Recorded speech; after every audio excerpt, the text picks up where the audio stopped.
Балалар сүйіп жейтін булочканы үйде жасағанда қатты болып қалып, дүкеннен сатып алып жүрген болсаңыз, дәл осы рецептпен жасап көріңіз. Міндетті түрде сіздің де булочкаңыз өте жұмсақ болып піседі және 2-3 күн тұрса да қатып қалмайтын болады. Ең алдымен ыдысымызға жылы сүтімізді құйып аламыз. Бұл булочканы жасаған кезде міндетті түрде естеріңізде болсын, әрбір зат бөлме температурасында болу керек. Жұмыртқаларды да ерте алдын шығарып қою керек.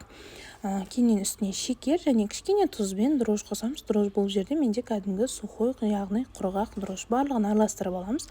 Үстіне жұмыртқаны саламыз. Айтып өткенімдей, жұмыртқа бөлме температурасында тұру керек.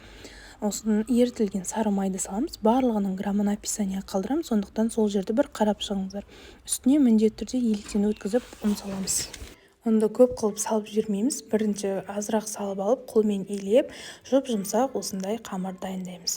Қамырдың бетін жауып 45 минут немесе 1 сағат көтерілгенге қалдырамыз. Дәл осылай көтеріліп шығады, оны бірдей бөліктерге бөліп аламыз. Мен граммен өлшеп, әрқайсысын 80 граммнан қылып бөлдім, қыздар.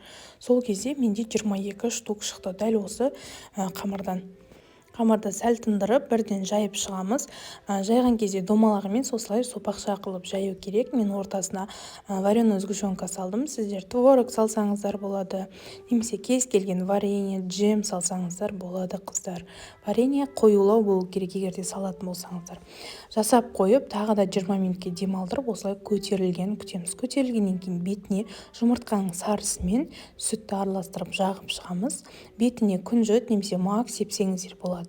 Өздеріңіздің қалауларыңыз бойынша печканы қыздырып қойып, 200 градуста 25 минуттай пісіріп аламыз, қыздар. Дәл осылай ісіп, әдемі болып шығады. Егерде конвекциямен пісірсеңіздер, өте басқаша болып шығады, қыздар. Міндетті түрде жасап көріңіздер, ас болсын.